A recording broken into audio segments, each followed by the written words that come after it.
জন্মদিন বন্ধুরা, আজকে আমাদের নামে দান্তা, তাই আমি আন্থা পাঁচ মিনে তোর নাম দাদান থানতে মেনা ধুনতে। ফাইনালি গাইস, আমরা এখন বাড়ি থেকে বেরিয়ে গেছি।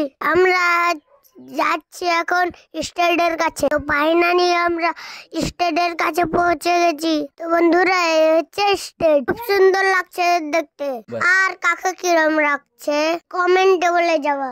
তারপর আমরা চার ভাই মিলে ছোট্ট করে একটা ভিডিও বানালাম। তারপর আমরা চলে আসলাম মেলা ঘুরতে। তো বন্ধুরা, দেখতে পাচ্ছ কত মেলা বসেছে। তাই নিসবত দাদার হাত ধরে আসছিলাম। বড় দাদা আমাদের ভিডিও ছিল। কালকে কে তোমরা আমাদের গ্রামে মেলা ঘুরতে এসেছিলা কমেন্ট বলে যাবা। তারপর আমাদের বড় দাদা বলল আমরা বাইকে চাপবা। আমরা তো খুব খুশি হয়ে বললাম চাপবো। তারপর আমার দাদা আমাদেরকে নিয়ে অনেকক্ষণ দাঁড়িয়ে থাকলো, কারণ অনেকটা ভিড় ছিল। ফাইনালি গাইস, অনেকক্ষণ দাঁড়িয়ে থাকার পর অবশেষে আমাদের লাইন আসলো। গাইস, দেখতে পাচ্ছ আমাদেরকে দাদা বাইকে চাপিয়ে দিল। আমরা তো খুব খুশি আছি। তারপর আমরা দাদাকে টাটা দিয়ে দিলাম। আর আমাদের দাদা ভিডিও বানাচ্ছিল। দেখতে দেখতে আমাদের বাইক ঘোরা শুরু করে দিল। আমাদেরও খুব সুন্দর লাগছে। তো গাইস, অনেকক্ষণ গাড়ি ঘোরার পর, গাড়ি থামানোর পর দাদা আমাকে গাড়ি থেকে নামালো। তো বন্ধুরা, আমাদের বাইকে ঘুরতে খুব সুন্দর লাগে। কাকে কিরম লাগে অবশ্যই কমেন্টে বলে যাবা। তারপর আমি আর আমার ভাই দাদাকে বললাম ফুচকা খাবো।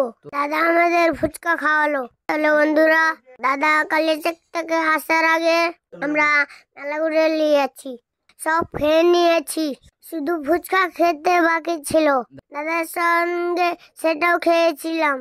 কে তোমরা ফুচকা খেতে ভালোবাসো কমেন্টে বলে যাবো। তো ফাইনালি গাইস, আমাদের মেলা ঘোরা শেষ। এবার আমরা বাড়ি যাব। দেখতে পাচ্ছ নুরহান ভাই বলছে কি আমি যাও না বাড়ি। তাই দাদা তাকে চল বাড়ি, ওই মেলার দিকে দৌড় পালাচ্ছে। আবার নিসবত দাদা তাকে অনেকক্ষণ ধরে বললো বাড়ি চল, অনেকটা রাত হয়ে গেছে। তো নুরহান ভাই বলছে বাড়ি যাও না। আর দাদা আমাদেরকে একটা করে পিস্তল দিয়ে দিল। ভাই বলছে যাবো না। অনেকক্ষণ বুঝানোর পর বাড়ি যাব। তারপর দাদা বাড়ির জন্য লুচি নিল। এবারে গরম গরম লুচি বানিয়ে পর আমরা বাড়ি চলে আসলাম। আমি আর নুরহান হাই পিস্তল নিয়ে খেলতে শুরু করলাম। বান্দা বাজতে লাগলাম। খুব ভালো লাগছিল। কে তোমরা দেখালো কমেন্টে বলে যাবো। তো গাইস, দেখতেই পাচ্ছ দাদা নুরহান ভাইকে বাড়ি নিয়ে যাচ্ছে। বাড়ি যেতে যাইছে না। দেখতেই পাচ্ছ কিরণ শয়তানি করছে। তো বন্ধুরা, ভিডিওটা ভালো লাগলে লাইক কমেন্ট শেয়ার করে দিও। চলো বন্ধুরা, টাটা বাই বাই। শুভরাত্রি বন্ধুরা, আমি নূর মোহাম্মদ। ওদেরকে মেলা ঘোরানোর পর আমি আর নিসবত মেলা যাচ্ছিলাম। তখন নুরহান বলছে আমিও যাব। তাই আমি নুরহানকে শিয়ালের কাছে দিয়ে দিচ্ছিলাম। দেখতে পাচ্ছ কত অন্ধকার হয়ে আছে। তারপর নুরহান অনেকটাই গোসা করে নিয়েছে। আমার আর নিসবতের সঙ্গে কথা বলবে না বলছে। তো আমরা ওর সঙ্গে কথা না বলে চলে আসলাম মেলাতে। তারপর নিসবত ছাদে গিয়ে ভিডিও করছিল, খুব সুন্দর লাগছিল দেখতে। তো তারপর আমরাও বাড়ি চলে আসলাম। তো গাইস, দেখতে পাচ্ছ আমি নুরহানের জন্য একটা বেলুন নিয়ে এসেছি, কারণ সে অনেকটা গোসা করেছিল। বেলুন দেখে নুরহান ভাই খুব খুশি। তো বন্ধুরা, চলো আজকে এই পর্যন্ত। ভিডিওটা ভালো লাগলে লাইক কমেন্ট শেয়ার করে দিও। Tata bye bye.